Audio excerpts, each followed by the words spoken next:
Ditutup penguat 0,58% pada hari Jumat pekan lalu, indeks harga saham gabungan bertahan di level 7.533.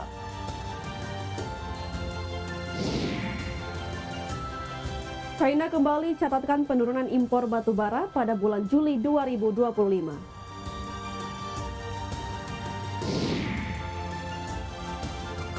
Simak perbincangan seputar market hari ini bersama Raden Bagus Bima, founder Warkop Saham.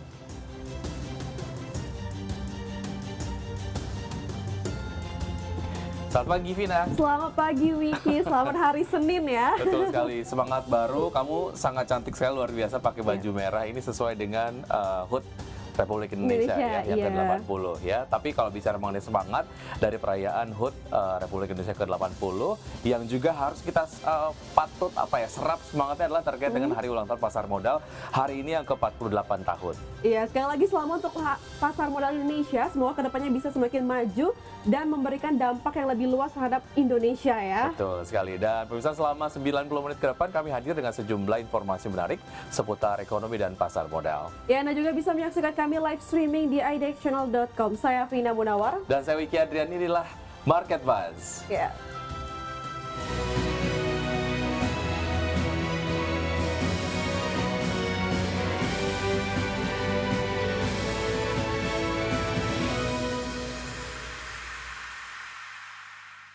Vina, di hari ulang tahun pasar modal ke-48 ini, Market Buzz akan sedikit spesial begitu ya. Nanti kita akan menuju ke Main Hall Bursa Efek Indonesia untuk menyaksikan seperti apa kemudian perayaan dari hari ulang tahun pasar modal ke-48. Tapi sebelumnya kita akan simak terlebih dahulu isu viral. PT Indonesia Kendaraan Terminal TBK atau IPCC atau IPCC melaporkan kapal raksasa alias Mother Vessel atau MV BYD Zhangzhou sandar di Pelabuhan Tanjung Priok dan kapal tersebut mengangkut kapal tersebut merupakan kapal terbesar yang pernah ditangani oleh operator terminal pelabuhan tersebut. Ya, pada awal Agustus, anak usaha PT Pelindo Multi Terminal itu melayani 2 kapal ro-ro berskala besar, MV BYD Zhangzhou dan MV World Spirit dari Singapura. MV dengan panjang total kapal 200 meter dan lebar 39 meter, MV BYD Zhangzhou memiliki kapasitas angkut hingga 7.000 unit kargo dan 15 lantai. Kapal ini dibangun di Guangzhou Shipyard International pada 2025. MV BYD Zhangzhou merupakan kapal ke-7 BYD yang dibangun khusus untuk mengangkut mobil dalam jumlah besar. Oke, ini ukurannya sangat besar sekali dan juga kapasitas angkutnya juga luar biasa Luar biasa ya. Tadi ada 15 lantai, ini kayak bawa gedung kemana-mana begitu ya. Baik, kita lihat komentar-komentar yang disampaikan oleh follower Instagram IDX Channel.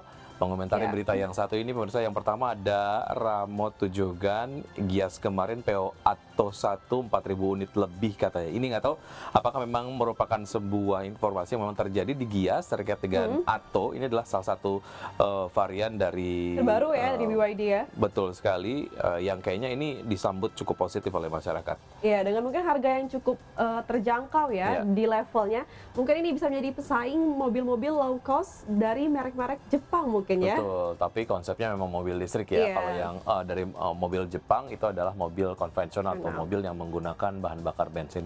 Berikutnya silakan Vina. Ya, berikutnya ada komentar dari @BM Wibowo. Kapalnya pakai baterai juga nggak, Min? Oke, ini nggak ada informasi nih ya. Apakah kapalnya juga kapal listrik atau enggak ya? Oke, berikutnya ada Mia Ardani. Ada salah satu mobilku kayaknya nih. Oh iya, ini mungkin order ataupun PO BYD yang kemudian datang dengan menggunakan MV Zhangzhou ini begitu ya. Oke, ini adalah salah satu produsen mobil listrik yang memang consider Indonesia sebagai salah satu market yang potensial. Makanya kemudian kemarin di Subang pabriknya berdiri begitu ya. Dan diharapkan emang terus menyerap banyak sekali tenaga kerja yang bisa bekerja di pabrik dari BYD. Benar sekali, Vicky. Dan selanjutnya kita beralih ke isu viral lainnya, pemirsa. Menteri Perdagangan Budi Santoso buka suara terkait adanya fenomena rojali atau rombongan jarang beli yang belakangan menjadi sorotan. Menurutnya tidak ada yang aneh dari aktivitas melihat-lihat barang di pusat pembelanjaan. Ya, lebih lanjut dia juga menekankan masyarakat memiliki kendali penuh dalam memilih cara berbelanja. Baginya masyarakat juga punya kebebasan dalam menentukan untuk membeli barang baik secara online maupun secara offline begitu. Kayak fenomena Rojali, Rohana ataupun roh halus begitu ya. Apapun bentuknya emang bebas-bebas saja ya harusnya Iya, bebas-bebas saja. Karena sebetulnya ketika kita memutuskan untuk membeli sesuatu itu kan melalui berbagai macam proses. Benar. Lihat-lihat dulu, tanya-tanya dulu. Kalaupun memang ternyata uangnya nggak cukup, elus dada dulu. Elus dada dulu. Makanya disebutnya roh halus atau rombongan hanya mengelus dada gitu. Karena memang uangnya nggak cukup. Tapi suatu hari mungkin bisa aja uangnya cukup. Kebeli ya suatu hari Dan dari bisa lihat-lihat kebeli. terlebih dahulu. Oke, kalau ada istilah yang kemudian ini cukup viral dilakukan oleh netizen, kalau ngeliat sesuatu yang mereka inginkan tapi belum bisa dimiliki, disolawatin aja dulu gitu ya. Benar sekali. Oke. Amin ya, semoga dapat ya. Baik, kita lihat komentar yang disampaikan oleh followers Instagram IDX Channel mengomentari berita yang satu ini pemirsa ya mengenai fenomena Rojali. Begitu, ini ada Infinity. Sebentar. Oke. Baik. Ini Infinity bilang kenapa bisa sepi padahal pertumbuhan ekonomi Indonesia 5% lebih loh. Oh, ini mungkin agak-agak cynical ya terkait dengan data pertumbuhan ekonomi Indonesia yang 5,12%. Beberapa waktu yang lalu disampaikan oleh BPS begitu yang juga nampaknya diamini oleh pemerintah. Baik. Ya, komentar selanjutnya datang dari @myjourney2818. Kemarin disuruh belanja ke warung terdekat biar UMKM nggak sepi. Sekarang ngeluh mau sepi, banyak yang lihat-lihat doang. Emangnya rakyat Indo penghasilannya berapa ya? Oke, ini baik. Berikutnya ada Lydia 1859. Nggak mungkin lah ada fenomena Rojali. Pertumbuhan ekonomi di atas 5% kok pasti konsumsi pada jalan kan. Orang-orang pada belanja kan. Iya nggak sih? Katanya gitu. Oke. Masih menjadi pertanyaan masyarakat Iya, ya, dengan betul. pertumbuhan yang cukup dibilang di atas 5% tersebut, harusnya juga daya beli masyarakat harusnya juga tinggi ya. Iya, betul. Dan juga walaupun ini memang terkait dengan data yang dirilis oleh BPS beberapa waktu yang lalu, banyak ekonomi yang cukup kaget ya mengenai data 5,12% ini, termasuk juga masyarakat. Karena ya kita nampaknya sudah sangat sering lah ya melihat informasi terkait dengan PHK, penurunan daya beli dan lain sebagainya, yang nampaknya secara akumulatif akan berdampak kepada angka pertumbuhan ekonomi Indonesia gitu. Tapi kemudian data yang dirilis oleh BPS adalah 5,12%. Pokoknya kita lihat nanti lah ya penjelasan berikutnya dari pemerintah, kemudian juga ada efek-efek berikutnya yang memang membold ataupun meng-highlight memang betul bahwa pertumbuhan ekonomi Indonesia sangat positif begitu ya. Atau faktor-faktor apa yang membuat ekonomi Indonesia bisa seperti itu ya, atau di angka 5,12% tersebut. Baik, kita ke isu viral berikutnya. Pemirsa, Presiden Prabowo Subianto berencana menyiapkan Pulau Galang, Kepulauan Riau sebagai pusat pengobatan warga Gaza yang menjadi korban peperangan. Rencana ini disampaikan Kepala Negara dalam sidang Kabinet Paripurna di hari Rabu lalu. Ya, Kepala Kantor Komunikasi Kepresidenan atau PCO Hasan Nasbi mengatakan, masih terkait dengan Gaza, Presiden kemarin juga memberikan arahan untuk Indonesia memberikan bantuan pengobatan untuk sekitar 2.000 warga Gaza yang menjadi korban perang. Baik, kita lihat komentar yang disampaikan oleh followers dari Instagram IDX Channel, pemirsa. Baik, ini komentar yang disampaikan oleh Putra Mahesa Jaya. Rakyat aja masih kelimpungan membiayai pengobatan di negara sendiri, karena ini terkait dengan biaya rumah sakit yang kemudian disampaikan mahal, kemudian juga pemerataan dari fasilitas ataupun pelayanan dari rumah sakit yang belum rata, begitu banyak yang dikeluhkan oleh masyarakat. Tapi kemudian Presiden menyatakan bahwa akan menyediakan Pulau Galang untuk menampung warga Gaza yang terluka begitu. Ya, istilahnya masyarakat Indonesia saja masih belum bisa terhandle dengan baik ya. Begitu. Dan kita lihat komentar selanjutnya dari @zila_yunola. Ngapain itu Gaza tanah mereka? Mereka juga nggak mau diusir atau dipindah dari tanah leluhurnya para nabi. Nah, ini juga menjadi banyak komentar ya, di mana jika kita merelokasi warga Gaza, takutnya lokasi Gaza itu akan diambil alih lah oleh beberapa pihak ya. Betul, oleh Israel salah satunya, karena memang warganya sedang tidak ada untuk mempertahankan kawasannya ataupun mungkin tanah lahirnya begitu ya. Berikutnya ada Custom 1510, ketika pribumi dipindah maka tanah airnya akan kosong kan, terus siapa dong yang gantiin warga Gaza di Palestina? Tahu kan katanya cara usir yang halus ya katanya. Ini kayaknya masyarakat cukup banyak yang kemudian berkomentar seperti ini, menyimpulkan bahwa sebetulnya dari warga Gaza sendiri tidak mau meninggalkan Palestina begitu. Mereka akan berjuang dan ingin bertahan sampai dengan titik darah penghabisan begitu.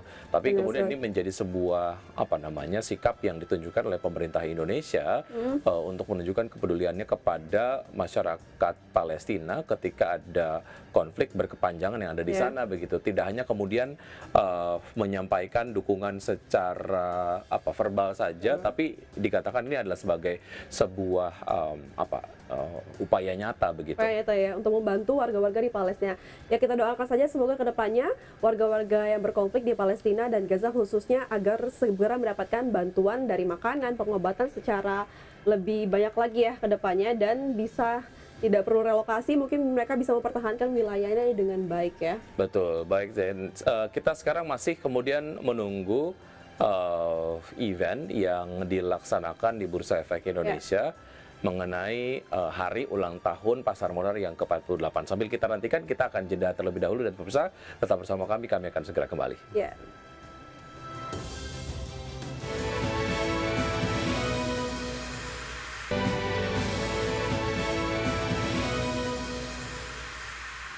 Pemirsa, kembali lagi bersama kami di Market Buzz. Pemirsa, PT Kencana Energi Lestari Tbk atau KEN mengalami penurunan kinerja di semester pertama 2025. Ya, pendapatan dan laba bersih perseroan terkoreksi signifikan jika dibandingkan dengan periode yang sama tahun lalu. Berdasarkan laporan keuangan di Bursa Efek Indonesia, KEN membukukan pendapatan senilai $18,99 juta Amerika Serikat pada semester pertama 2025 atau turun 16,05% year on year dari periode sama tahun lalu. Mayoritas pendapatan bersumber dari pihak ketiga, diantaranya pendapatan proyek konsesi $5,34 juta, bunga konsesi $8,82 juta, dan penjualan listrik $4,75 juta. Laba bruto KEN pada akhir semester pertama 2025 mencapai $16,12 juta Amerika Serikat atau turun 7,46% year on year. Laba usaha turut terkoreksi 6,83% menjadi $14,59 juta. Sementara itu, laba bersih yang dapat diatribusikan kepada pemilik entitas induk turun menjadi $8,25 juta atau susut 16,5% dari tahun sebelumnya. Di tengah penurunan kinerja, total aset KEN masih mencatat kenaikan 1,81% year on year menjadi $359,99 juta Amerika Serikat pada akhir semester pertama 2025. Dari nilai tersebut, liabilitas tercatat sebesar $157,14 juta, sementara ekuitas tercatat $202,85 juta. Berbagai sumber untuk IDXino. Emiten pengelola gerai kopi PT Foray Kopi Indonesia Tbk berhasil menambah 29 gerai baru sepanjang semester 1 2025 sebagai upaya ekspansi dan mendorong kinerja perusahaan. Sementara itu dari sisi kinerja keuangan, Foray membukukan pertumbuhan pendapatan sebesar 47% year on year menjadi Rp662 miliar pada semester 1 tahun 2025. Pertumbuhan pendapatan tersebut diikuti kenaikan laba bersih sebesar 29% menjadi Rp42 miliar. Menurut manajemen perusahaan, pertumbuhan kinerja didorong oleh ekspansi gerai dan efisiensi operasional yang ditempuh perusahaan. Adapun sepanjang 2025, Foray menargetkan sebanyak 70 gerai baru dapat terbangun. Guna mendukung target tersebut, Foray telah menyiapkan dana belanja modal hingga Rp222 miliar untuk rencana ekspansi sepanjang tahun 2025. Ekspansi gerai yang agresif itu tentu saja sejalan dengan rencana penggunaan dana IPO di mana sekitar Rp275 miliar dana IPO akan digunakan oleh perseroan untuk membuka sekitar sebanyak 140 outlet baru.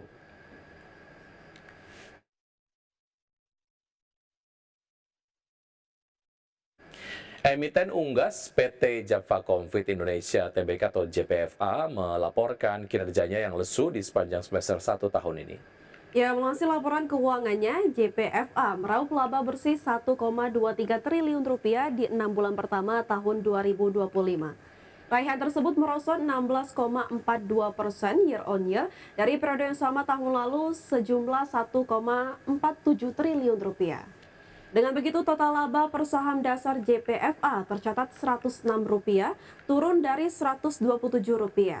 Dari segi top line, penjualan bersih JPFA juga menyusut 0,6% year on year menjadi Rp27,48 triliun di semester 1 2025. dari sebelumnya 27,64 triliun rupiah di periode yang sama sebelumnya. Penurunan pendapatan dan laba bersih JPFH di kuartal 11 kami 2 2025 disebabkan oleh melemahnya performa top line khususnya dari segmen commercial farm atau broiler dan juga DOC atau DOC. Koreksi ini dipicu oleh turunnya harga ayam pasca lebaran serta tekanan daya beli masyarakat. Di sisi lain, kenaikan beban operasional turut memberikan tekanan tambahan terhadap laba bersih perusahaan.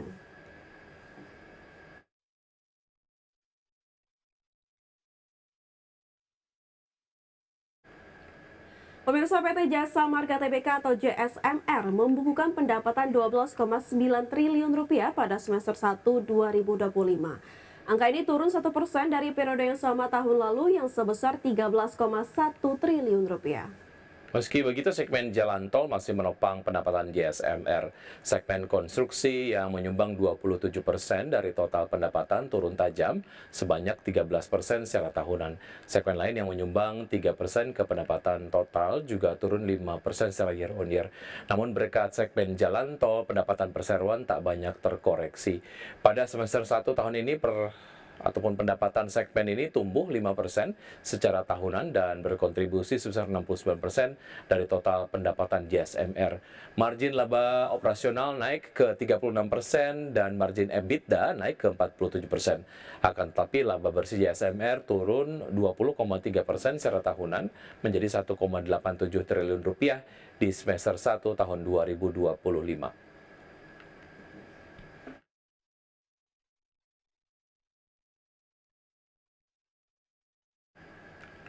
Saham Prayogo Pangestu menjadi penopang utama IHSG di tengah penantian rilis rebalancing indeks MNCI dan maksud kami MSCI.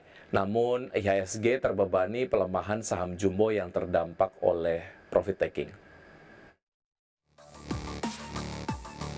Indeks harga saham gabungan ditutup melemah 11,43 poin atau 0,15% ke level 7.503,75 di akhir perdagangan Rabu. Secara intraday, IHSG cenderung bergerak fluktuasi dengan beberapa kali berbalik ke zona merah dengan intraday terendah di level 7.502 dan menguat ke intraday tertinggi di level 7.549. Indeks sektoral dengan kenaikan terbesar adalah sektor barang baku naik 1,82%, sektor perindustrian menguat 1,69%, dan sektor barang konsumen cyclical melaju 1,48%. Sedangkan indeks sektoral dengan pelemahan terdalam adalah sektor barang konsumen non-cyclical turun 1,01%. Saham Brand ditutup menguat 2,12% di level Rp7.225 per saham dan menyumbang 8,53 indeks poin dan menjadi penopang utama IHSG. Lalu saham BRMS yang melesat 11,43% di level Rp468 per saham dan berkontribusi 5,15 indeks poin ke IHSG. Adapun saham-saham perbankan Big Caps berbalik melemah usai menguat dan topang IHSG di Selasa.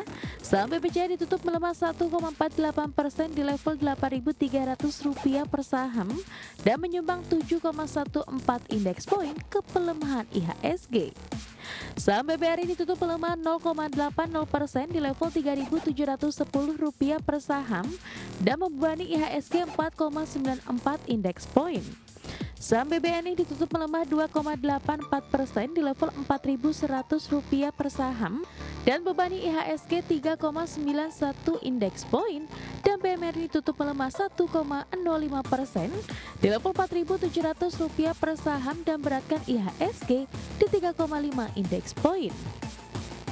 Pasar modal tanah air diperkirakan masih akan dipengaruhi sentimen pertumbuhan ekonomi dan juga rebalancing Morgan Stanley Capital International edisi Agustus 2025 untuk saham-saham tanah air.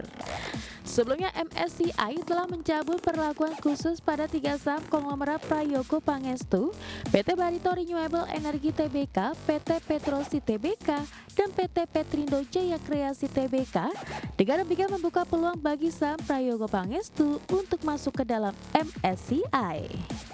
Berbagai sumber, IDX Channel.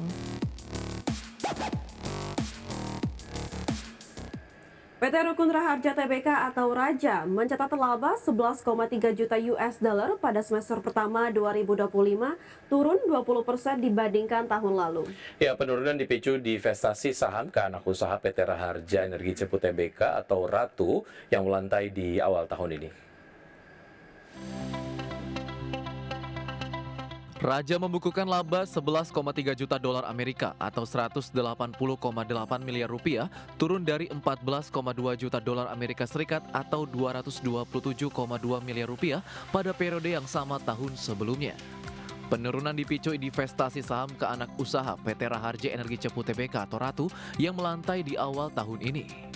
Direktur Utama Raja, Jauhar Maulidi mengatakan, divestasi dilakukan untuk memperkuat struktur keuangan dan memberi fleksibilitas pendanaan proyek masa depan. Ia menilai langkah ini memberi peluang Ratu berkembang mandiri dan menciptakan landasan pertumbuhan jangka panjang. Pendapatan Raja di kuartal pertama tercatat 127 juta dolar Amerika Serikat, naik dari 123 juta dolar Amerika Serikat tahun lalu. Kenaikan didorong peningkatan volume penjualan gas, kontribusi jaringan pipa di Perawang, Riau, dan bisnis operation and maintenance di Ubadari, Papua Barat, di mana perusahaan mengalokasikan belanja modal 70 juta dolar Amerika Serikat pada tahun ini dengan realisasi 20 juta dolar Amerika Serikat hingga Juni 2025 untuk proyek strategis di Sengkang, Tanjung Batu, Samarinda, dan Jawa Barat. Adapun pada paruh kedua tahun ini, Raja fokus mengembangkan sektor midstream dan downstream. Akuisisi sejumlah perusahaan infrastruktur migas ditargetkan rampung kuartal ketiga, sementara proses due diligence untuk sektor downstream diharapkan selesai akhir 2025. Berbagai sumber IDX Channel.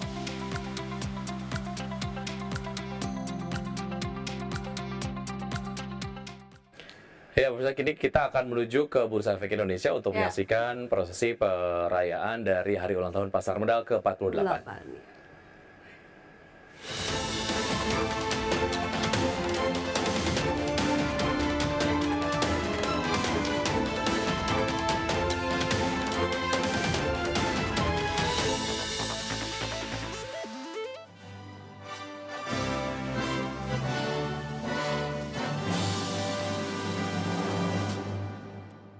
Hadirin disilakan duduk kembali.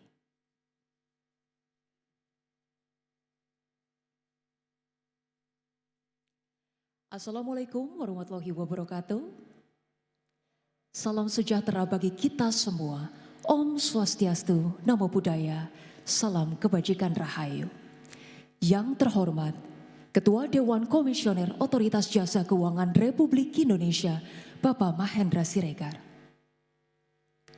Yang kami hormati, jajaran anggota Dewan Komisioner Otoritas Jasa Keuangan Republik Indonesia, Bapak Dian Edianare, Bapak Inarno Jayadi, Bapak Agusman, Ibu Friderika Widyasari Dewi, Ibu Sofia Watimena,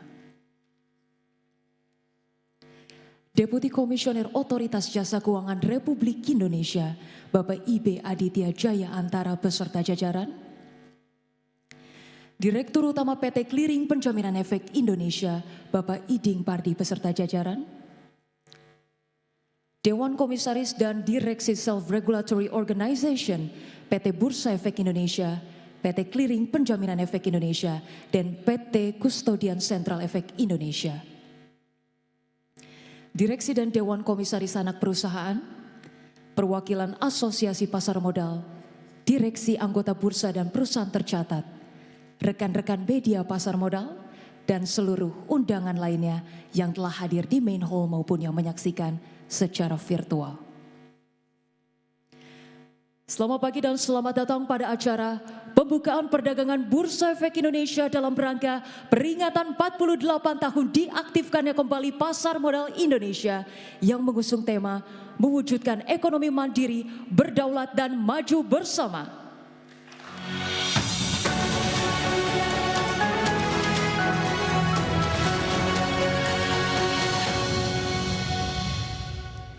Mengawali acara pada pagi hari ini, laporan rangkaian acara oleh Ketua HUT ke-48 Pasar Modal Indonesia kepada Bapak Antonius Herman Azwar.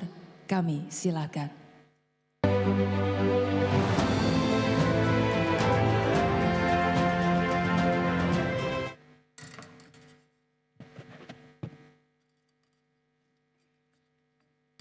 Yang terhormat Ketua Dewan Komisioner Otoritas Jasa Keuangan Republik Indonesia Bapak Mahendra Siregar, yang saya hormati juga jajaran anggota Dewan Komisioner Otoritas Jasa Keuangan, Bapak Dian Ediana Rai, Bapak Inardo Jayadi, Bapak Agusman, Ibu Frederika Widiasari Dewi, dan Ibu Sofia Watimena. Dan tentunya Deputi Komisioner Pasar Modal OJK Bapak IB Aditya Jayantara beserta jajaran semua, Komisaris Bursa Efek Indonesia Ibu Nur Haida beserta jajaran, Direktur Utama Bursa Efek Indonesia Bapak Iman Rahman, Komisaris Utama PT Clearing Penjaminan Efek Indonesia Bapak Hussein beserta jajaran, Direktur Utama Clearing Penjaminan Efek Indonesia Bapak Iding Pardi beserta jajaran, Komisaris Utama Kustodian Sentral Efek Indonesia Bapak Fuad Rahmani beserta jajaran, Direktur Utama Kustodian Sentral Efek Indonesia Bapak Samsul Hidayat beserta jajaran, serta Direksi Perusahaan Tercatat, Direksi Anggota Bursa dan Anggota Clearing, seluruh asosiasi pasar modal, jajaran Dewan Komisaris dan Direksi Anak Perusahaan, dan rekan-rekan media pasar modal, dan tentunya seluruh tamu undangan lainnya yang hadir di main hall maupun secara virtual. Assalamualaikum warahmatullahi wabarakatuh. Shalom, Om Swastiastu, salam kebajikan, nama budaya Rahayu. Selamat pagi dan salam sejahtera. Izinkan saya selaku Ketua HUT Pasar Modal Indonesia ke-48 ini mewakili seluruh panitia menyampaikan rangkaian kegiatan yang akan kita laksanakan selama 1 tahun ke depan. Pada tahun ini, di usia yang ke-48 diaktifkannya kembali Pasar Modal Indonesia, kami mengangkat tema mewujudkan ekonomi mandiri, berdaulat dan maju bersama. Tema ini sejalan dengan komitmen pemerintah atas pentingnya membangun kemandirian ekonomi di tengah situasi global yang penuh ketidakpastian, serta komitmen untuk membangun fondasi ekonomi yang berdaulat untuk kemajuan bersama. Logo HUT ke-48 Pasar Modal ini mengusung desain yang kaya akan simbolisme, menggabungkan angka 48, motif batik, sayap burung Garuda, serta nuansa biru dan hijau sebagai representasi dari kesinambungan, ketahanan, keberlanjutan perjalanan pasar modal Indonesia selama hampir setengah abad. Hal ini mencerminkan semangat inklusivitas dengan membuka akses pasar modal bagi seluruh lapisan masyarakat, serta sejalan dengan pilar Astacita sebagai landasan strategis pemerintah Indonesia dalam mewujudkan visi Indonesia Emas di tahun 2045. Sebagaimana yang kami tampilkan pada slide,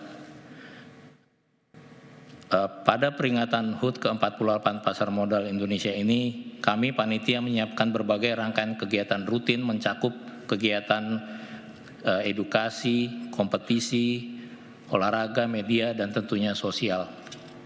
Selain itu, pada tahun ini panitia juga mempersiapkan 4 program baru yang membuka ruang partisipasi yang lebih luas bagi masyarakat umum untuk lebih menginklusivitas pasar modal kita.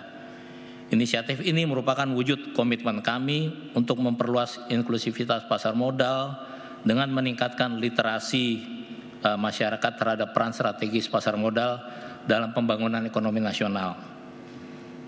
Berbagai program tersebut kami canangkan dalam tayangan video berikut ini.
demikian, Bapak dan Ibu,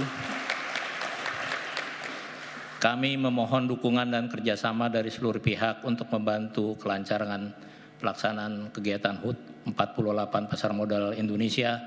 Semoga seluruh rangkaian acara ini dapat berjalan lancar dan yang terpenting menjadi inspirasi dan motivasi kita semua untuk terus memajukan pasar modal Indonesia. Wassalamualaikum warahmatullahi wabarakatuh. Om Santi Santi Om. Maju terus pasar modal Indonesia. Terima kasih.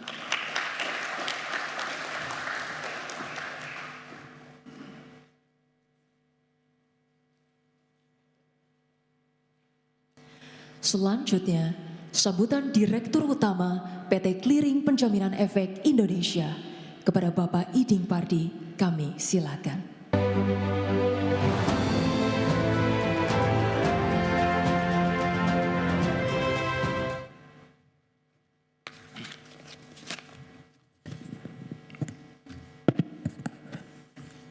Assalamualaikum warahmatullahi wabarakatuh. Selamat pagi, salam sejahtera untuk kita semua. Om Swastiastu, Namo Buddhaya, salam kebajikan. Bapak Ibu, perlu kami sampaikan bahwa sesuai tradisi penyelenggaraan HUT pasar modal setiap tahun dikoordinasikan secara bergiliran di antara SRO, Bursa Efek, KPI, dan KSEI. Tahun ini kebetulan KP mendapat amanah sebagai koordinator HUT ke-48 Pasar Modal Indonesia. Oleh karena itu izinkan saya menyampaikan sambutan mewakili SRO dan seluruh panitia penyelenggara. Ini mungkin sekaligus menjawab pertanyaan kenapa bukan Pak Iman yang di sini gitu ya. Baik.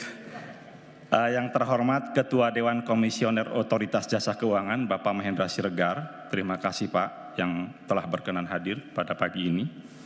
Yang kami hormati jajaran anggota Dewan Komisioner OJK, Bapak Dian Ediana Rai, Bapak Inano Jayadi, Bapak Agusman, Ibu Friderika Widyasari Dewi, Ibu Sophia Isabella Watimena. Terima kasih Bapak Ibu semua atas kehadirannya memenuhi undangan kami. Selanjutnya yang kami hormati juga Deputi Komisioner Pasar Modal OJK, Bapak Aditya Jaya Antara, beserta jajaran. Komisaris Utama Bursa Efek Indonesia, Ibu Nur Haida, beserta jajaran. Direktur Utama Bursa Efek Indonesia, Bapak Iman Rahman, beserta jajaran.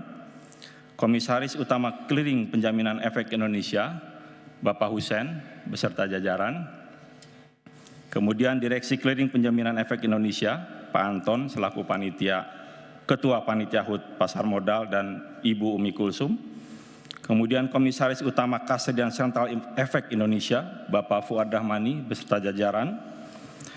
Direktur Utama Kastedian Sentral Efek Indonesia, Pak Samsul Hidayat, beserta jajaran.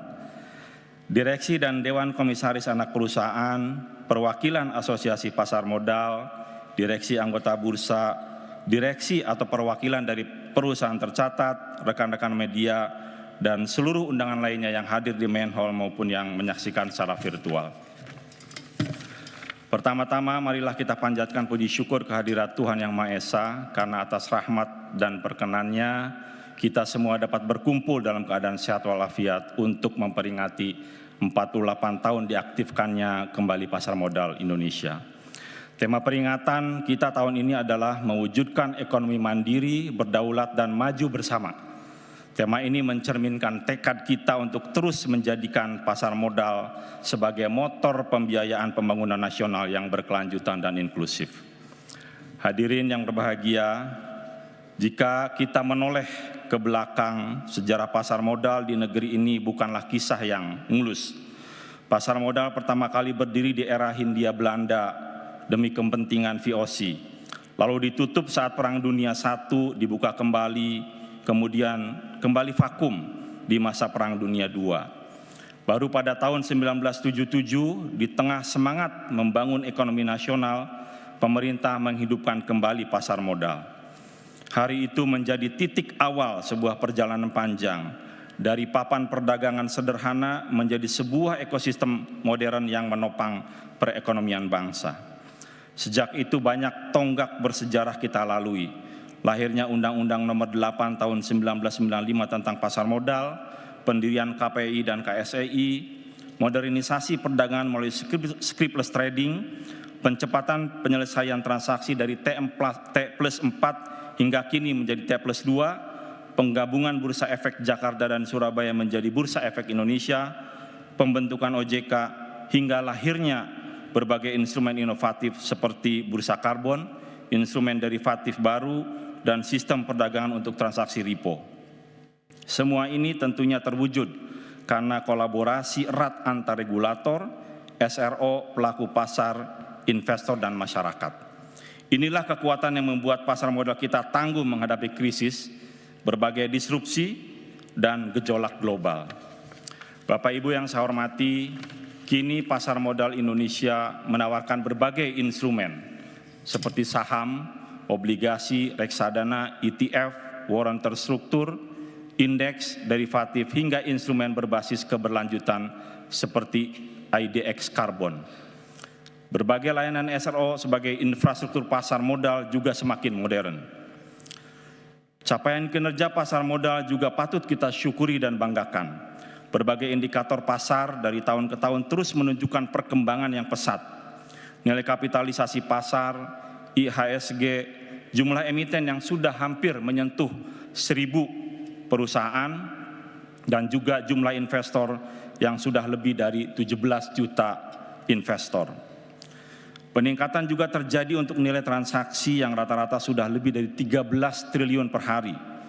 Nilai aset yang dikelola oleh KSEI, nilai agunan, dan juga dana jaminan yang dikelola oleh KPI juga mengalami peningkatan yang signifikan. Infrastruktur pasar yang kokoh dan inovasi yang berkelanjutan membuat pasar modal kita semakin kompetitif baik di pasar regional bahkan di pasar global. Angka-angka ini adalah bukti nyata kemajuan industri dan kepercayaan publik terhadap pasar modal Indonesia. Bapak, Ibu, dan hadirin yang berbahagia, kita memiliki peluang yang besar melalui masih tingginya potensi pertumbuhan investor, stabilitas ekonomi domestik, kemajuan teknologi digital, pengembangan instrumen baru, dan pemanfaatan teknologi big data untuk pengawasan. Namun tentunya tantangan juga tidak sederhana. Ketidakpastian global, kedalaman pasar yang masih perlu ditingkatkan, kualitas tata kelola emiten, ancaman cyber, dan kebutuhan akan perlindungan investor yang lebih baik. Menjawab peluang dan tantangan tersebut, agenda strategis kami meliputi dari aspek supply dan demand, antara lain peningkatan jumlah dan kualitas emiten, literasi dan inklusi investor, diversifikasi instrumen, dan pengembangan pasar modal syariah.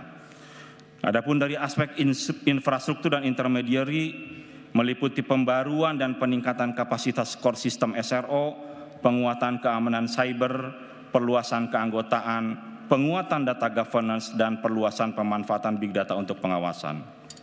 Bapak Ibu sekalian yang berbahagia, sebagai penutup, sekali lagi kami menyampaikan apresiasi dan terima kasih yang setinggi-tingginya kepada otoritas jasa keuangan, SRO, pelaku industri, investor, akademisi, rekan-rekan media, serta seluruh pemangku kepentingan yang selama ini telah mendukung perkembangan pasar modal Indonesia. Sebagai penutup juga tradisi dari Pak Iman di Main Hall, izinkan saya menyampaikan pantun penutup, mohon cakepnya Bapak Ibu. Naik sepeda di pagi hari, jangan lupa membawa kamera. Pasar modal kuat, ekonomi mandiri.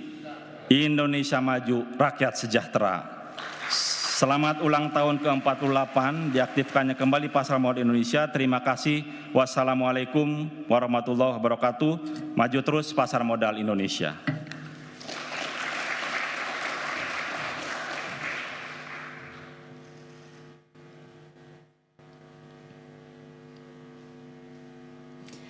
Bapak Ibu hadirin yang berbahagia, pada momen spesial ini, Pasar Modal Indonesia juga secara resmi memberikan lisensi perdana liquidity provider saham, serta meresmikan bahwa efek reksadana kini dapat berpartisipasi dalam layanan pinjam meminjam efek KPEI.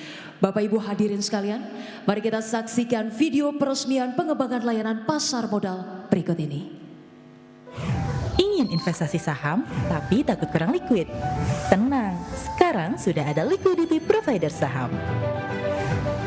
liquidity provider saham adalah anggota bursa yang memastikan kuotasi jual dan beli saham selalu tersedia di pasar. Sehingga likuiditas saham di pasar lebih stabil. Dengan adanya mekanisme liquidity provider saham, investor dapat bertransaksi saham dengan lebih tenang. Tak perlu khawatir karena keberadaan liquidity provider saham telah diatur dan diawasi oleh OJK dan bursa.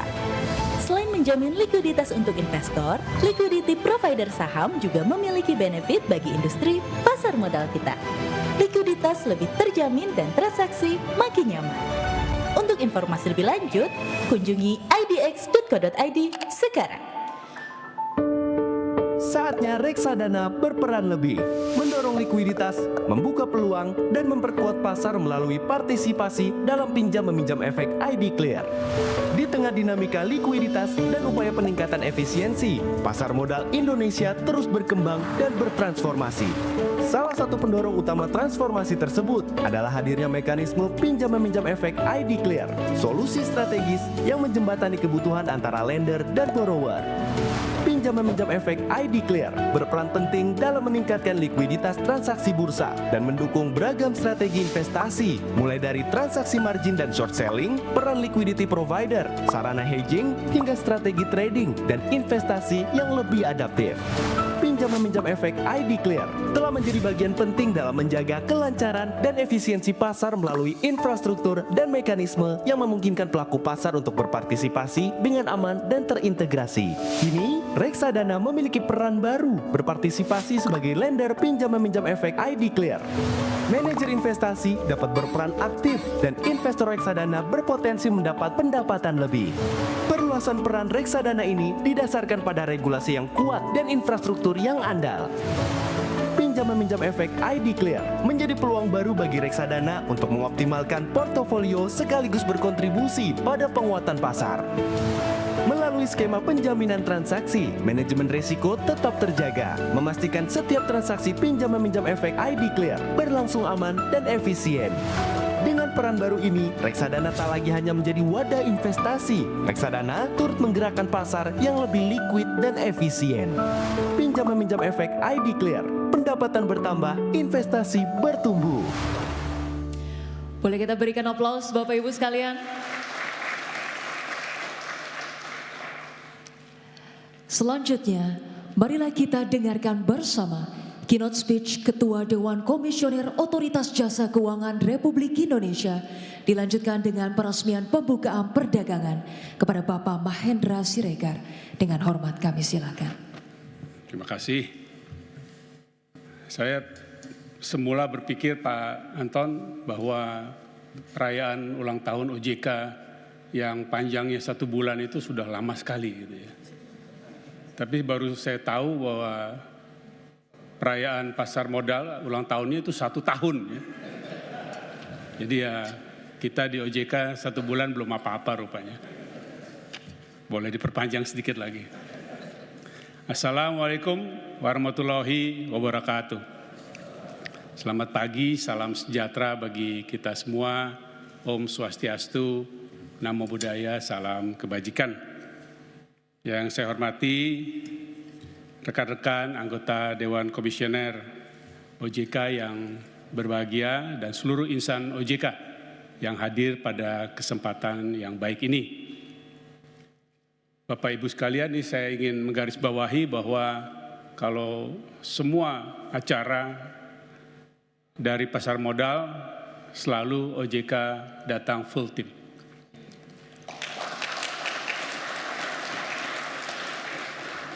Dan full timnya ini bukan hanya dalam perayaan dan peringatan, tapi memang kami senantiasa berupaya all out, total football untuk betul-betul memajukan dan meningkatkan semua kegiatan aktivitas di pasar modal.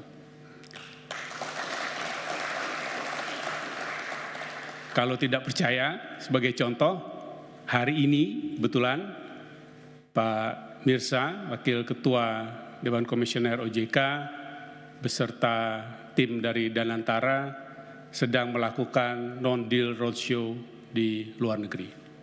Apalagi kalau bukan untuk meningkatkan dan memajukan pasar modal kita. Dan nanti boleh ngobrol sama Pak Dian mengenai apa yang dilakukan di sektor perbankan untuk kemajuan pasar modal. Termasuk yang sangat menarik, pengkajian yang sedang beliau lakukan terkait dengan kemungkinan universal banking. Lalu silahkan mengundang Pak Ogi untuk bicara mengenai bagaimana dan apa yang dilakukan untuk mendorong institutional investors semakin bergerak maju dan kuat dengan mengandalkan perusahaan-perusahaan asuransi, dana pensiun, dan lembaga keuangan lainnya.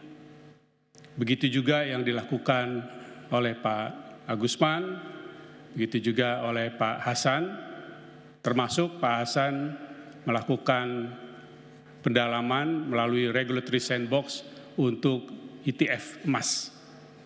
Jadi kalau bicara all out, it is the true activities dan komitmen dari OJK di seluruh bidang untuk kemajuan pasar modal kita. Bapak Ibu, para direksi dan Dewan Komisaris PT Bursa Efek Indonesia, PT Clearing Penjaminan Efek Indonesia, dan PT Custodian Central Efek Indonesia, Bapak Ibu, Ketua dan pengurus, anggota, para asosiasi dan stakeholders di bidang pasar modal, dan Bapak Ibu yang berbahagia.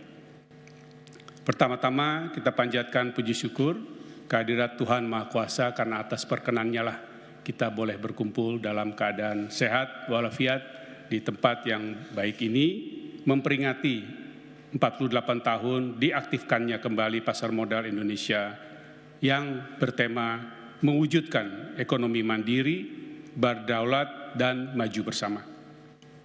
Tema ini menegaskan komitmen kita mendukung program Astacita pemerintah melalui penguatan fungsi pasar modal dalam mendorong kemandirian ekonomi yang membuka akses kepada masyarakat luas, memperkuat kedaulatan ekonomi nasional, serta mempercepat transformasi menuju ekonomi Indonesia yang sejahtera, maju, dan modern.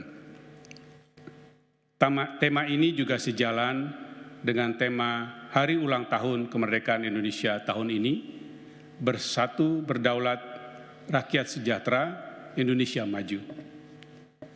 Perjalanan 48 tahun pasar modal Indonesia yang hampir setengah abad ini menandai kesiapan dan daya tahan pasar modal kita menghadapi berbagai dinamika yang terjadi. Dan momentum ini tidak sekedar seremonial, namun juga refleksi historis atas kontribusi besar pasar modal dalam menopang pertumbuhan ekonomi nasional. Bapak, Ibu, dan para hadirin yang berbahagia, di tengah ketidakpastian global yang masih tinggi dan tentu kita sekarang dapat memperkirakan akan terus berjalan dalam beberapa waktu ke depan, seperti kebijakan suku bunga tinggi di sejumlah negara maju dan meningkatnya tensi geopolitik serta perdagangan yang semakin diliputi oleh ketidakpastian, Indonesia mampu menunjukkan ketahanan ekonomi yang kuat. Sepanjang semester 1 tahun ini, ekonomi tetap tumbuh sebesar 5,12% year on year terhadap triwulan tahun lalu, yang mencerminkan kokohnya fondasi ekonomi nasional. Pasar modal Indonesia berperan penting dalam menopang stabilitas ekonomi. Dan meskipun pada kuartal kedua tahun ini maupun di awal tahun ini mengalami tekanan berat, namun kita bisa melihat bahwa pasar modal Indonesia tetap mampu menunjukkan resiliensi dan kapasitas adaptasi yang baik. Ini menjadi bukti bahwa infrastruktur pasar modal kita semakin tangguh dalam menghadapi gejolak eksternal dan komitmen bersama kita untuk menjaga stabilitas dan kepastian sekalipun dengan kondisi eksternal yang tidak semakin mudah. Hingga hari Jumat 8 Agustus 2025, IHSG ditutup di posisi 7.533,39, artinya menguat 6,41% year to date. Dengan kapitalisasi pasar menguat sebesar 9,88% menjadi 13.555 triliun. Sementara itu, pasar surat utang menunjukkan pertumbuhan positif dengan Indonesia Composite Bond Index ditutup di level 421,81 yang berarti mencatatkan kenaikan 7,42%. Aktivitas penghimpunan dana dari pasar modal telah mencapai 144,78 triliun dengan 16 emiten baru dan masih terdapat 13 perusahaan dalam pipeline penawaran umum dengan nilai indikatif 16,65 triliun. Capaian lain yang juga patut kita syukuri adalah pengakuan internasional terhadap reputasi tata kelola emiten Indonesia yang dalam gelaran ASEAN Corporate Governance Conference and Awards 2025 di Malaysia bulan lalu, Indonesia mencatat kenaikan skor rata-rata nasional untuk ASEAN Corporate Governance Scorecard atau ACGS 9%, yang merupakan kenaikan tertinggi di kawasan ASEAN. Sebanyak 4 emiten Indonesia berhasil masuk dalam top 50 ASEAN, termasuk 2 emiten perbankan yang menempati posisi 10 besar terbaik.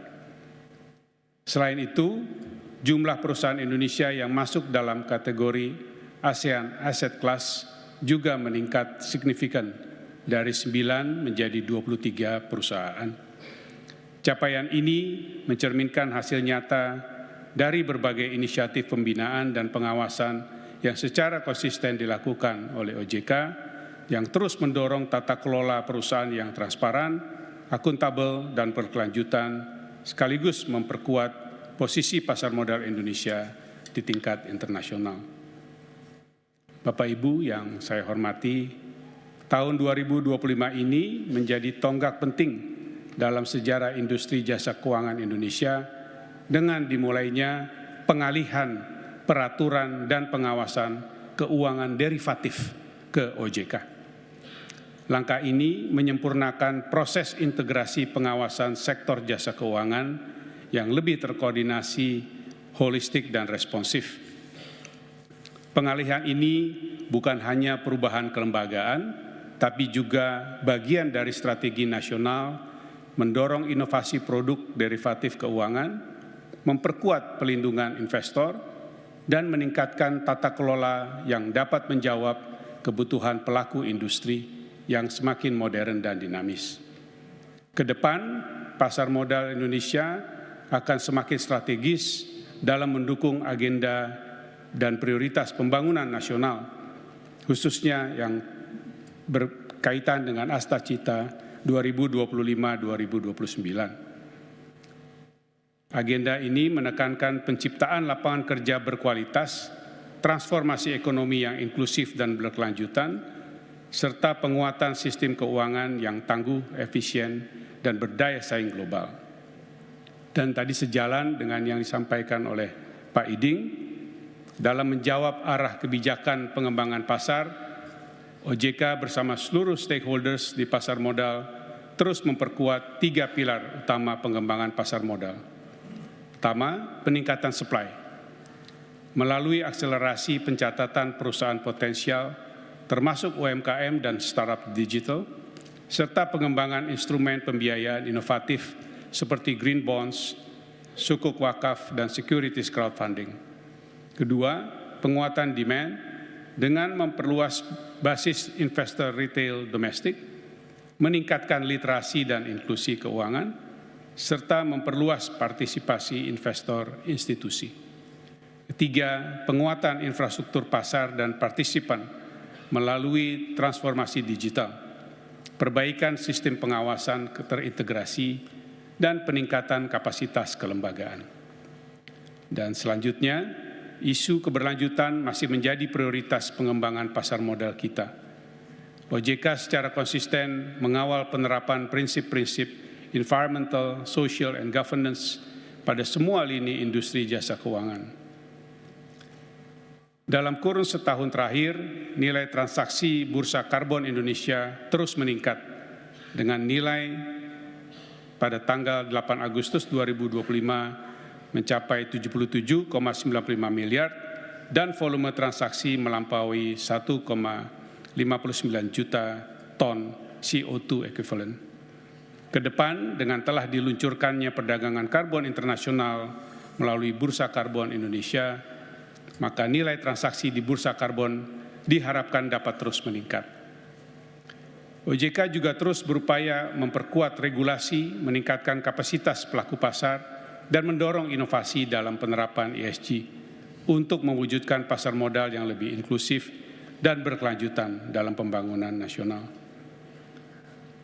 Bapak dan Ibu seluruh insan pasar modal yang berbahagia, mari kita terus memperkuat sinergi dan kolaborasi antar lembaga, pelaku industri, dan seluruh lapisan masyarakat agar momentum peringatan 48 tahun diaktifkannya kemandirian pasar modal Indonesia menjadi penggerak dalam menjaga integritas dan memberikan kontribusi nyata bagi pembangunan perekonomian nasional. Akhir kata, selamat ulang tahun ke-48 Pasar Modal Indonesia. Semoga Tuhan Yang Maha Esa senantiasa meridhoi semua langkah dan aktivitas kita dan senantiasa melimpahkan bimbingan, petunjuk, dan rahmat-Nya kepada kita semua untuk masa depan pasar modal Indonesia yang lebih baik. Maju terus pasar modal Indonesia. Terima kasih. Wassalamualaikum warahmatullahi wabarakatuh. Kami mohon kepada Bapak untuk tetap di tempat untuk melakukan penekanan layar sentuh pembukaan perdagangan. Dan untuk meresmikan pembukaan perdagangan dengan hormat, kami turut mengundang untuk dapat mendampingi kepada seluruh anggota Dewan Komisioner Otoritas Jasa Keuangan Republik Indonesia, Deputi Komisioner Otoritas Jasa Keuangan Republik Indonesia, Komisaris Utama dan Direktur Utama SRO, Ketua Panitia Pelaksana HUT ke-48 Pasar Modal Indonesia untuk dapat maju ke atas panggung. Bapak Ibu sekalian, pembukaan perdagangan Bursa Efek Indonesia dalam rangka peringatan 48 tahun diaktifkannya kembali Pasar Modal Indonesia akan ditandai dengan penekanan layar sentuh oleh Ketua Dewan Komisioner Otoritas Jasa Keuangan Republik Indonesia.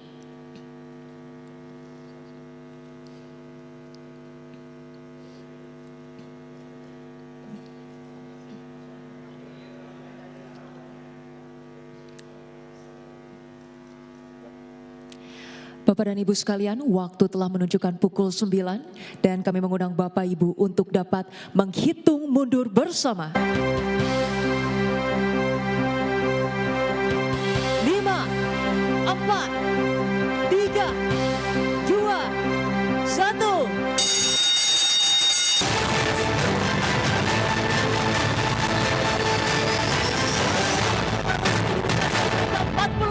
Diaktifkannya kembali Pasar Modal Indonesia.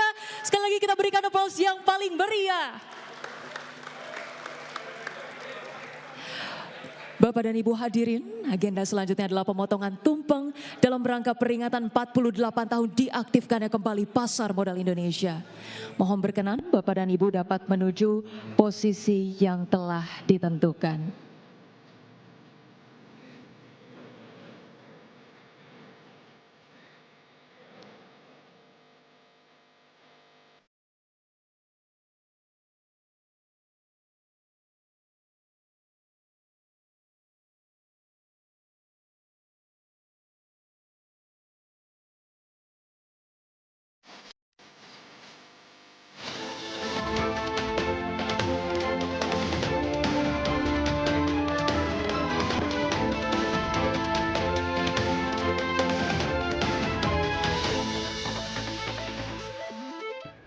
Ya, pemirsa dan juga Vina, baru saja kita simak hasil di Menhol Bursa Efek Indonesia terkait dengan 48 tahun diaktifkan ya kembali pasar modal Indonesia. Tentunya banyak sekali harapan ya mengenai dinamika di pasar modal Indonesia, dan salah satunya adalah mengenai kontribusi dari pasar modal terhadap pertumbuhan ekonomi di Indonesia. Benar sekali, Wiki. Dan sekali lagi selamat ulang tahun terhadap pasar modal Indonesia ke-48 tahun. Betul. Semoga terus semakin maju dan juga berkontribusi tadi ya ke ekonomi Indonesia. Betul sekali. Dan pemirsa, tetap bersama kami. Saja kami akan segera kembali dengan perbincangan yang akan saya pandu dengan analis usaha jeda berikut. Tetap bersama Market Fast.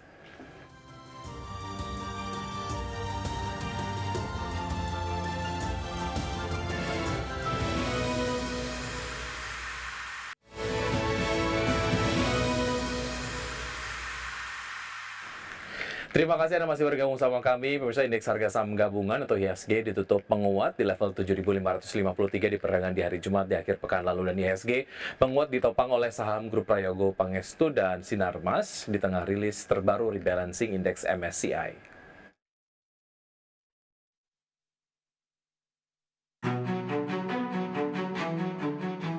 Indeks harga saham gabungan ditutup menguat 0,58% di level 7.533,38 di akhir perdagangan Jumat.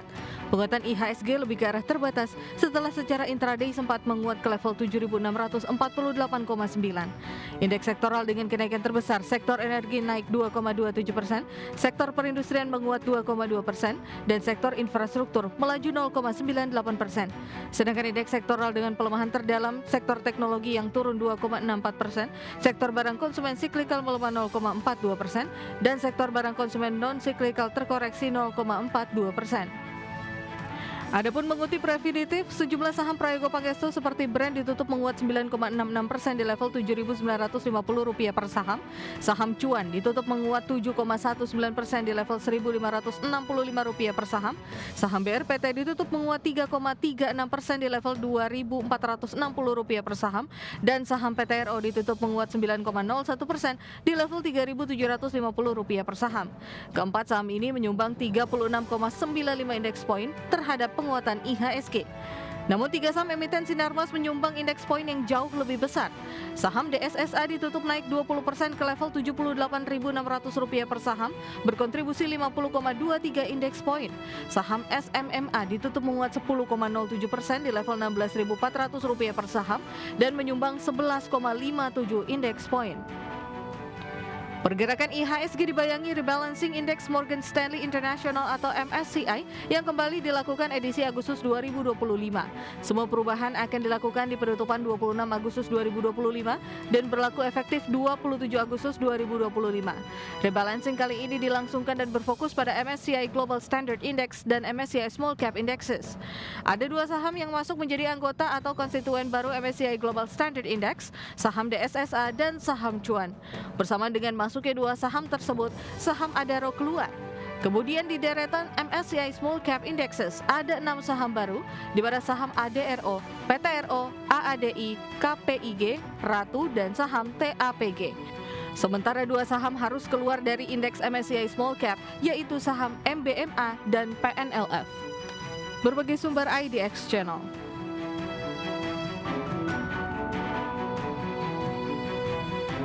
Ya, pemirsa, selanjutnya dari pergerakan bursa global, bursa saham Amerika Serikat ditutup menguat pada perdagangan di hari Jumat. Indeks Nasdaq mencapai rekor penutupan tertinggi untuk hari kedua berturut-turut, ditolong oleh kenaikan saham teknologi termasuk Apple, serta optimisme investor terhadap potensi pemangkasan suku bunga.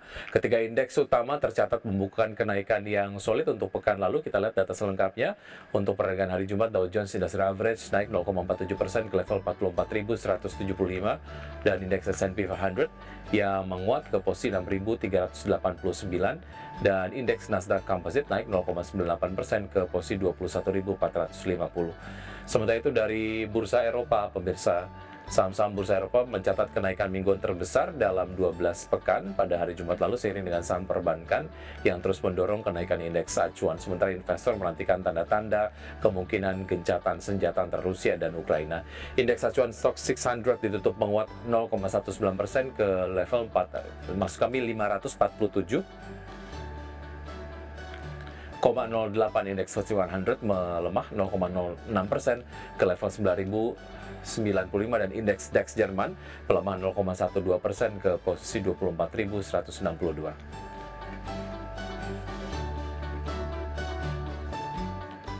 Untuk berbincang pagi hari ini kita sudah terhubung melalui video conference bersama Bapak Raden Bagus Bima, founder Warkop Saham. Selamat pagi, Mas Bima.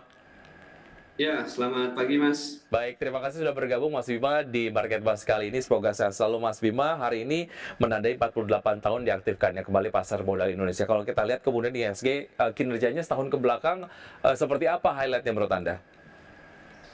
Ya, menurut saya yang perlu menjadi catatan paling utama bahwa di September 2024 kemarin IHSG berhasil mencatatkan level tertinggi sepanjang masa ya, di level 7.900 sekian. Tentunya ini capaian yang menjadi catatan cukup baik ya di setahun terakhir ini, terutama dibarengi juga oleh beberapa saham pendukung lainnya tentunya yang mengalami all-time high juga ya untuk beberapa saham, sehingga IHSG-nya pun mencapai titik tertinggi. Dan ada cukup banyak memang hal-hal menarik selain daripada penguatan IHSG dan saham-saham yang memang ATH juga.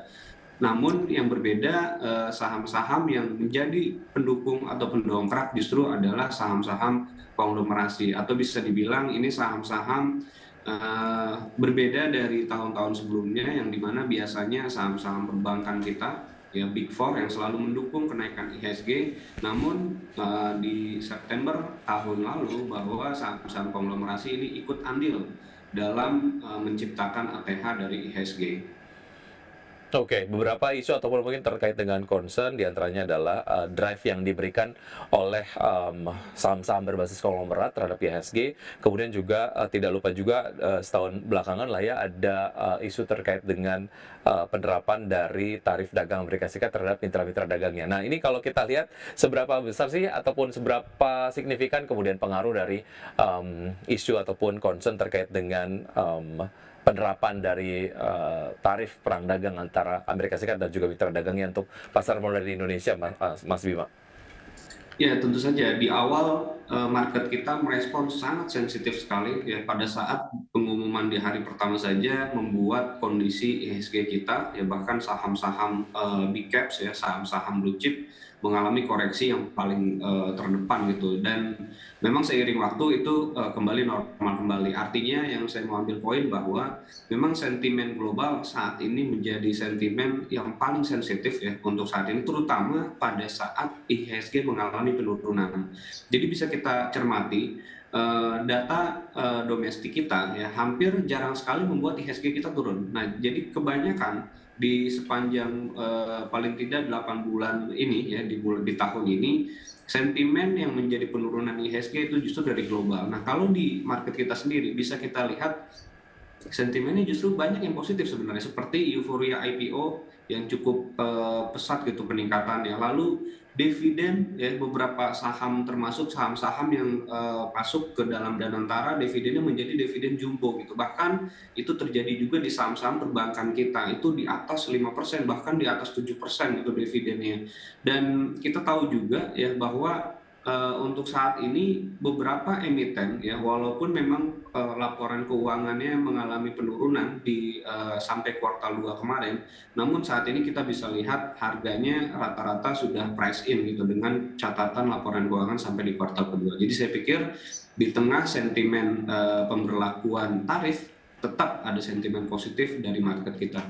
Baik, di tengah penguatan dari IHSG, walaupun memang ada koreksi-koreksi yang terjadi lah ya, ada semacam optimisme bahwa IHSG tahun ini bisa mencapai 8.000. Analisis dari Anda seperti apa? Tentu saja mempertimbangkan berbagai macam kondisi fundamental ekonomi Indonesia dan berbagai macam isu lainnya begitu. Kita akan lanjutkan usai jeda berikut ini, Mas Bima, dan pemirsa tetap bersama kami akan segera kembali.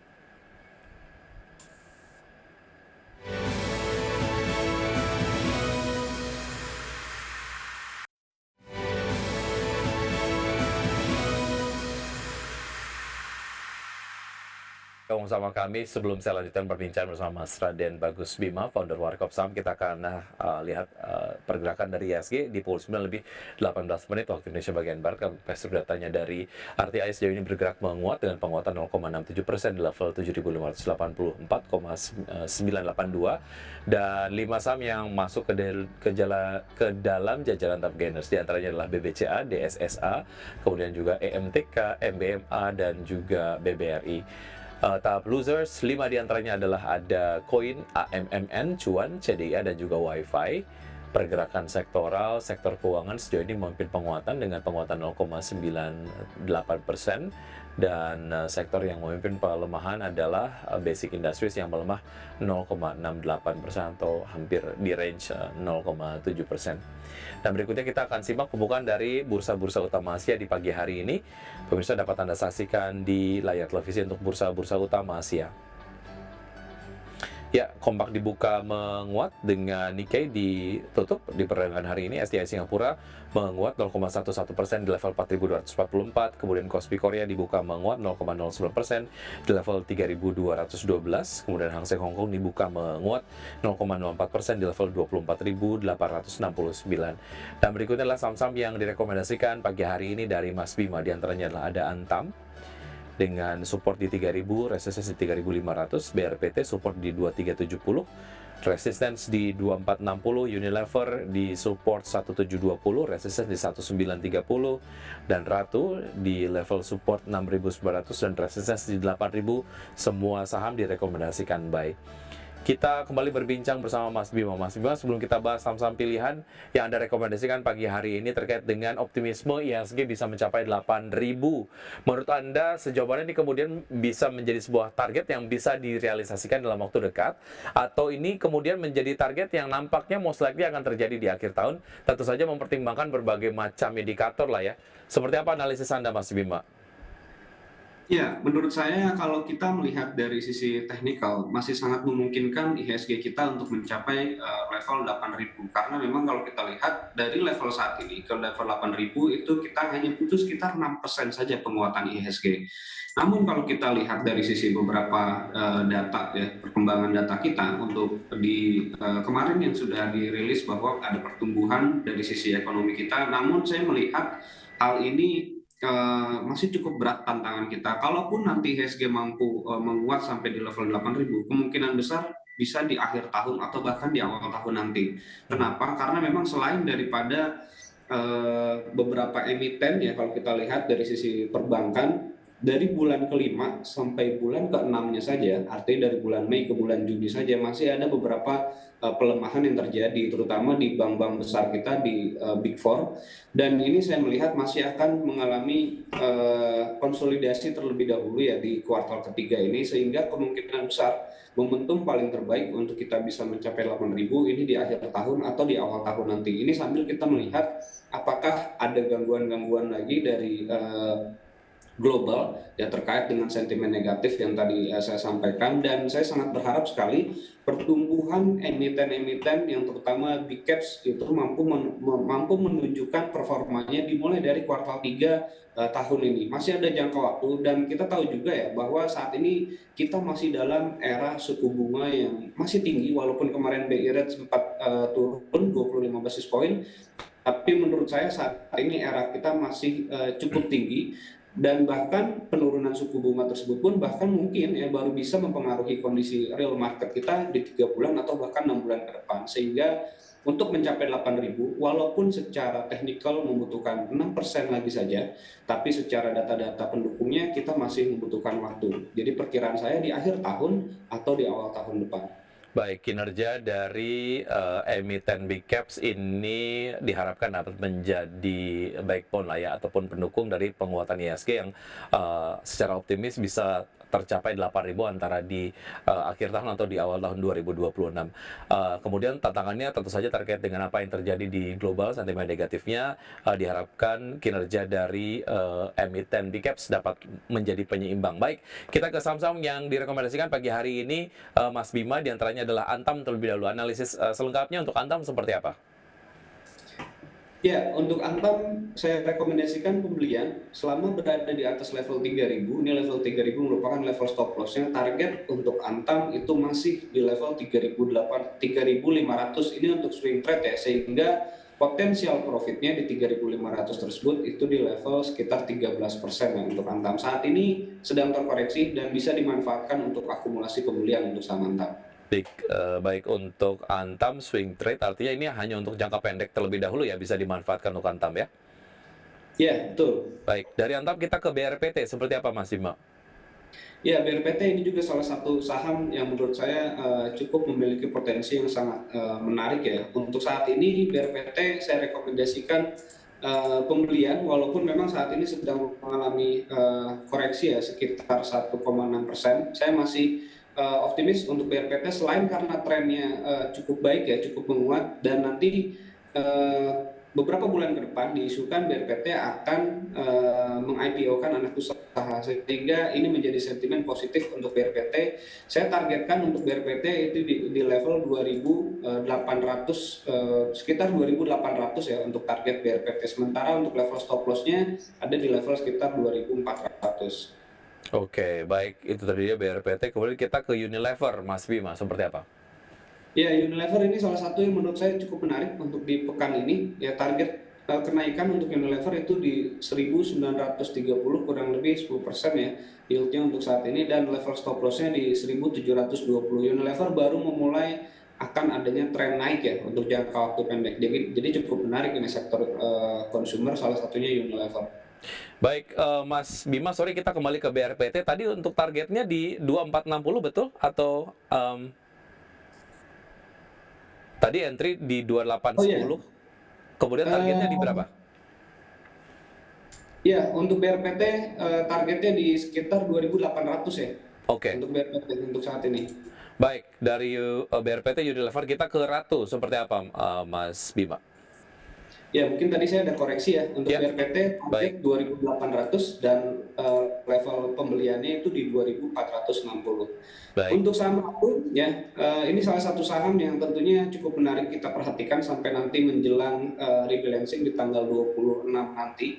Ini menjadi salah satu saham yang masuk ke dalam list MSCI, sehingga saya targetkan di level 8.000 untuk kenaikan saham Ratu bisa diperhatikan ya sampai menjelang nanti di tanggal 26. Saya pikir ini menjadi salah satu saham yang cukup menarik untuk kita perhatikan di antara saham-saham konglomerasi grup PP yang lainnya ya.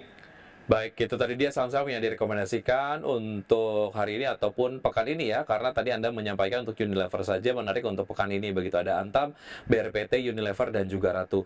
Baik, kalau kita lihat tadi sempat diupdate pukul 9:18 waktu Indonesia bagian Barat, IHSG masih kemudian bergerak menguat. Di perdagangan hari ini, seperti apa Anda memproyeksikan pergerakan IHSG-nya, Mas Bima? Ya, saya pikir sangat menarik ya untuk di perdagangan hari ini. Paling tidak IHSG sedang mencoba mendekat lagi ke level tertinggi yang di bulan kemarin itu sempat tercapai di 7.680.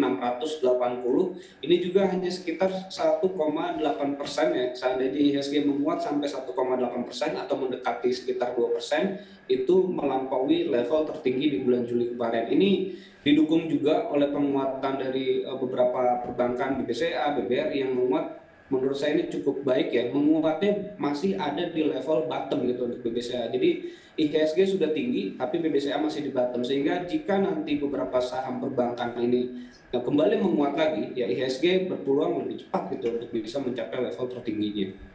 Baik, itu tadi beberapa analisis yang sudah direkomendasikan atau disampaikan oleh Mas Bima. Semoga dapat menjadi referensi dan juga sumber informasi untuk pelaku pasar dapat menerapkan strategi investasinya, namun keputusan investasi kembali ke tangan investor.